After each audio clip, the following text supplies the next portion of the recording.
Hey everyone, my name is Chelsea. Welcome to Little Mountain Ranch and welcome to my garden. Maple is here to do her little cameo that she likes to do. She doesn't do this every time I come outside, but every single time I have the camera, she needs to come and say hello. Maybe it's because I'm standing still and she knows that she's going to get some scritches and scratches, don't ya? Sweet girl.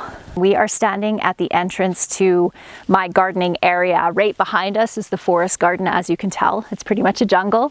In behind that, we have my vegetable garden, my greenhouse, and my high tunnel, and I have one more garden that is up over here where I grow squash and potatoes. I think it's around a half an acre or so. I've never actually measured the space, but it's a pretty good size garden. Today marks the last official tour of the garden season, and I have to admit it does make me feel a little bit sad because there's just something so magical about gardening for me.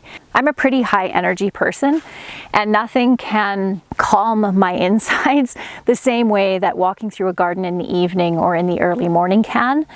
And I don't know, it just does something for me. So I'm a little bit sad to see it come to an end.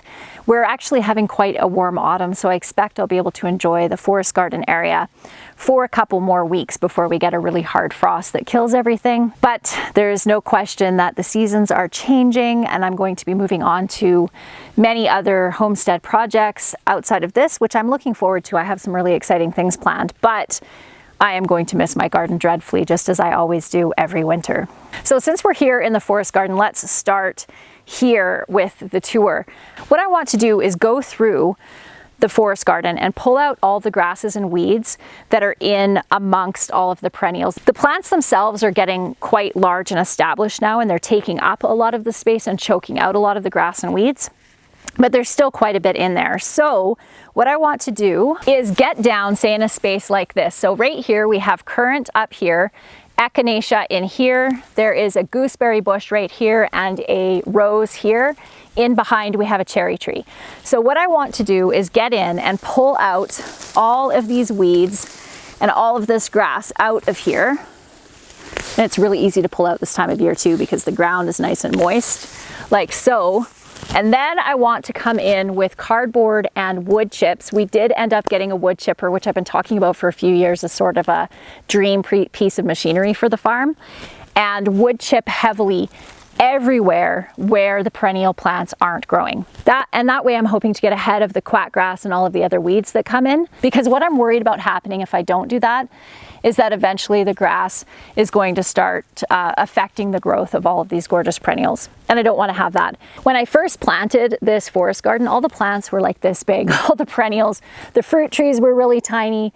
And so I filled the space in between where all the perennials were with wildflowers and actually with squash vines to try to keep the grass down. And I love all of the wildflowers in here, and some of them have actually become established. They reseed every year and come up every year. And by doing all this mulching, I think I'm probably going to suppress a lot of that wildflower growth, which makes me a little bit sad, but I know it's the right thing to do for this space. I'll just have to find somewhere else to plant wildflowers.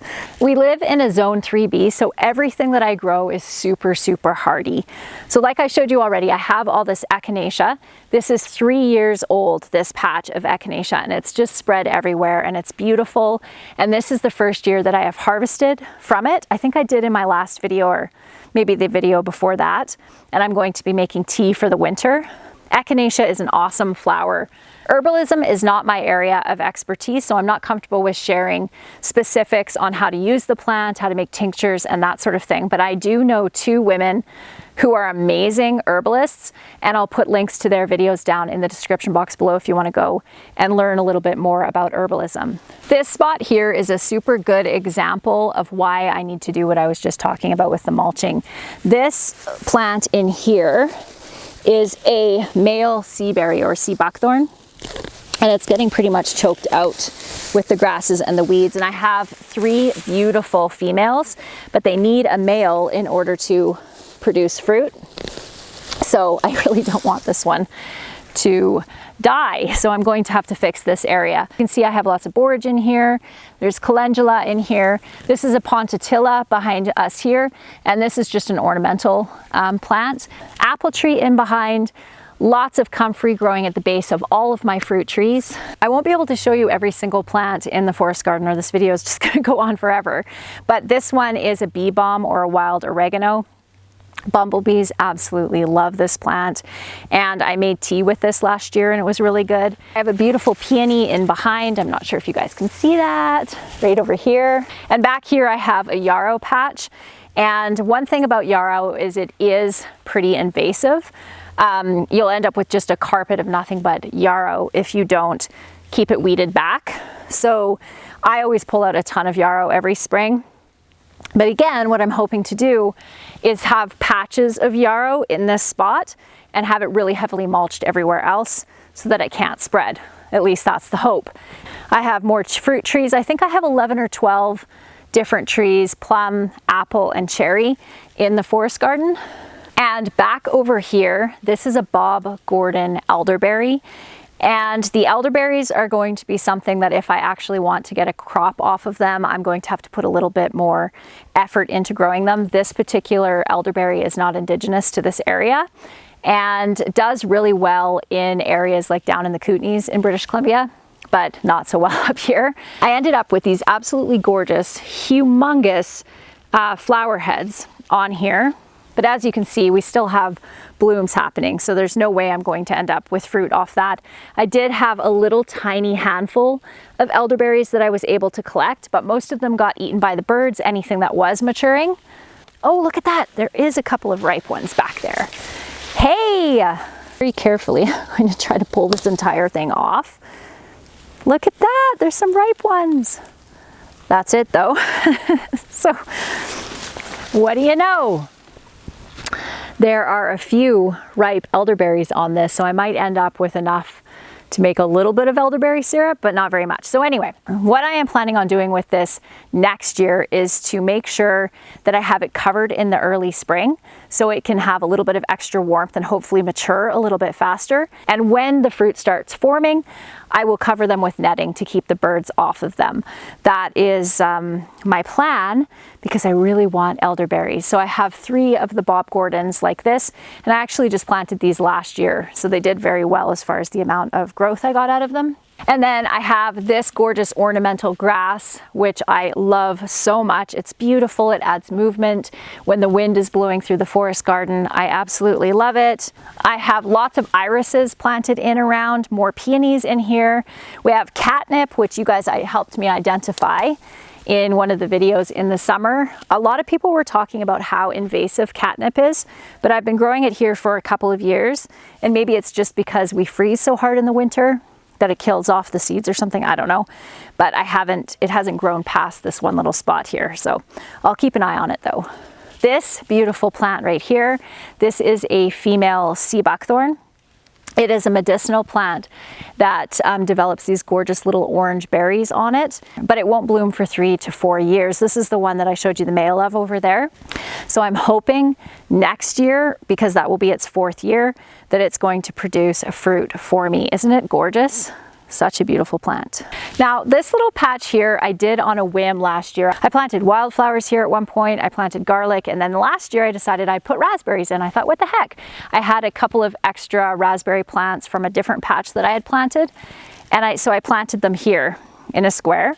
There were pathways in between, but now there are not, because it's an absolute jungle. And what is really awesome about this is that my main raspberry patch actually died almost entirely this summer because of the drought. It's in a part of the garden that doesn't get a lot of water. The forest garden I stay really on top of with watering, and raspberries are something that don't like drought at all, and they have done phenomenally well. I also mulch them really well with cardboard and leaf mulch in the spring as well. But this has got to be the most gorgeous raspberry patch that I have ever grown, that's for sure. We are going to move out of the forest garden now because, like I said, we could spend all day in here and go into the main garden and see what we have left there. Every year I talk about abundance kale because I love abundance kale, and I always get asked where to get the seeds, and you actually cannot get these seeds anymore, sadly. So I did some seed saving last year, and I'll show you some plants that I saved from last year, or I let go over winter in the garden last year, and they have seeded this year. So I'm hoping to have enough that maybe I can do a giveaway or something like that with these seeds. Premier Kale is something that is very similar to this one. So if you want something that's like this, that would be the one that I would recommend. This kale here, so this is scarlet kale. I got these seeds from West Coast Seeds, and I have a couple of links to different seed companies that I work with down in the description box below. But this is one of my favorite curly leafed kales, but mostly it is such a gorgeous kale, and I love the splash of color in the garden this time of year. In behind, I have red acre cabbage, and I wanted to show you these other cabbages that were new to me this year that I've actually found that I really love. This one is called a deaden cabbage. It is a late season savoyed leaf, absolutely beautiful cabbage. And when you cut this open, it's lime green on the inside. So incredibly beautiful. And the other thing about this cabbage is it improves with frost, even hard frost. I was a little bit skeptical about it because the head seemed so small by the end of August, and that's usually when I am used to doing most of my cabbage harvest, so I wasn't sure it would do okay. But it's still growing and it's just beautiful and so good. And my sunflowers, up and up and up and up, are absolutely huge, over 10 feet tall. And as you can see on this gigantic one here, the birds have pretty much eaten every seed. Keep in mind that if you do plant large sunflowers like this in your garden, that they will provide shade for certain areas of your garden during certain times of day. And this can actually work out as a benefit for you if you plant plants that tend to bolt in the heat on the shade side of sunflowers like this. All right, this spot here is where we pulled the carrots out the other day, and I'm going to be planting my garlic here this year. I just received my garlic order yesterday from a BC company from down in Lumbee called, I think it's Reza Farms, but I will link them down in the description box below if you want to go see if they have anything left. They do come highly recommended. They're a farm that's been around and selling garlic for a long time. So I'm sure the product's good. I can't speak to it because I haven't personally planted and seen the outcome of it, but I have heard good things. So I'll link them down below. But I will go through with you once we are planting the garlic, all the different varieties that I'm going to be planting. I'm super excited about it. A couple of you asked me about all these purple flowers that you can see growing here in behind where my carrot patch was. This is borage, which up close looks like that beautiful little star-shaped flower. And the bees absolutely love it, which is why I allow it to self-seed in my garden. Just be warned, if you don't want borage all over your garden, don't plant it or plant it somewhere far, far away where you don't mind it self-seeding everywhere. But if you don't mind, it is a beautiful plant to have. I am not sure why this part of my garden was so phenomenally infested with weeds this year, but it was brutal. So one downside of leaving weeds towards the end of the summer, which is what a lot of people do because we just get tired of weeding, but all of those weeds produce seeds and then all of those seeds go into the soil. So this is going to be something I'm going to regret, and the problem will probably be worse next year. But what I am planning on doing is putting a silage tarp over this entire area. And I might put potatoes or something like this. Actually, I think that is what I'll do. That is what I'm going to do. I'm going to put my potato patch up here.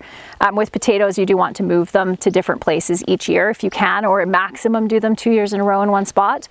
But if I put potatoes here, I always mulch my potatoes really heavily, which helps massively in suppressing seeds. So I think that's what we'll do. We'll silage tarp it, plant potatoes, mulch the bejeebers out of it, and then try to stay on top of the weeds. In behind here, those gorgeous yellow frondy things, that's my asparagus patch, which is also infested with weeds. Oh boy. Anyway, we'll just leave that for a problem for another day. This is the last of what I have to harvest as far as root vegetables go. And these are parsnips that I grew from my own seeds that I saved from last year. I've just started doing seed saving over the last couple of years, and this was successful germination, which is awesome. I'm just going to grab a pitchfork and dig one of these up and see where they're at. The tips of parsnips break off really easily. I should be using a shovel instead of this. Oh, I broke it. This is what you get for being impatient. Oh, these are beautiful parsnips. But I broke the end off of this one with my impatience. Darn it, but you know what? I'm still gonna eat it anyway.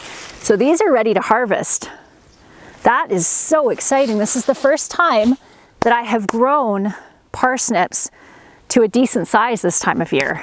This plant right here is horseradish, and I will be harvesting some roots from this and making horseradish sauce in the next couple of weeks, which is something I absolutely love. It's so good. But I feel kind of bad this year because we're standing right beside my little greenhouse, which is, I think the build of this greenhouse is the first video that I ever put up on my YouTube channel. And I absolutely love my little greenhouse, but it's been sorely neglected this summer, as has the herb garden around it. We turned this little greenhouse into my grow out nursery for my seedlings, which was absolutely a game changer for us. So fantastic, really happy I did it. But now that I don't grow here in the summertime, this is what happened. It's kind of become the catch-all for everything that's not in use. I'm going to have to take care of this situation, otherwise my spring self will not be happy with my fall self. And the reason for that is because spring is crazy busy around here, and I'm not going to want to get in here and deal with this then when I'm doing all my seedling starts and all of that. This is absolutely crazy. This greenhouse has not seen a drop of water since spring when I took all my seedlings out. And yet borage is still growing and flowering in here. That is remarkable. So this is also extremely drought tolerant, apparently. Oh right, before we go, I wanted to take you and show you the abundance kale seeds. These are my kale plants. So kale are a biennial, meaning that they flower the second year and produce seeds the second year. So with kale, because kale is pretty frost hardy and freeze hardy even, you can usually leave it out in your garden and then it will, like it did in this case, grow again the following year and then produce seed heads like you can see here. That's what these are. Some other common plants that you might see that are biennial are root vegetables, so things like beets, turnips, parsnips, those kinds of plants. Those ones you can actually pull out of the ground, store, and then replant in the spring, which is what I did last year to get seed. But the problem that I always have with seeds here is that they never dry out enough or mature enough on the plant. But this year, they did. So let's very carefully open this seed pod here. Don't want to lose any of these precious seeds. Okay, I don't know if you guys can see this. I just don't want to lose any seeds here, but there's mature seeds in this pod. See the seeds in there? So I'll dump those into my hand. These are very precious, very precious. Let's put them in my pocket. And hopefully I'll remember to take them out before it goes through the wash. But these, from what I understand, I haven't been able to find out a lot of information about the abundance kale, but from what I understand, it's a hybrid. Normally you can't save seeds from first generation hybrids because the seed will not breed true to whatever the plant was. It's going to be whatever it was crossed with, a mix of the two of them or whatever. So the characteristics won't be exact. But I have not found that to be the case with this, which leads me to believe either it's hybridized between two really similar plants, and I just can't notice the difference, or the genetic differences are really subtle, or it's not a hybrid, but I'm sure it must be. What I would love to be able to do is to do maybe a giveaway over on Instagram or something with some of these seeds, but I'm going to have to check the germination rates first. So I'll get these all harvested, check germination, and then I'll let you guys know if I'm going to do any sort of giveaway like that, because I know there's many of you out there that would love to have some of these seeds. I am going to be getting right into planning my next year's garden in the next couple of weeks and getting my seed orders done and all of that. So as those orders start coming in, I will bring those to you and share them with you so that you can get an idea of what I have planned for next year. I hope that you have a fantastic day, and I'll see you again in the next video. Bye.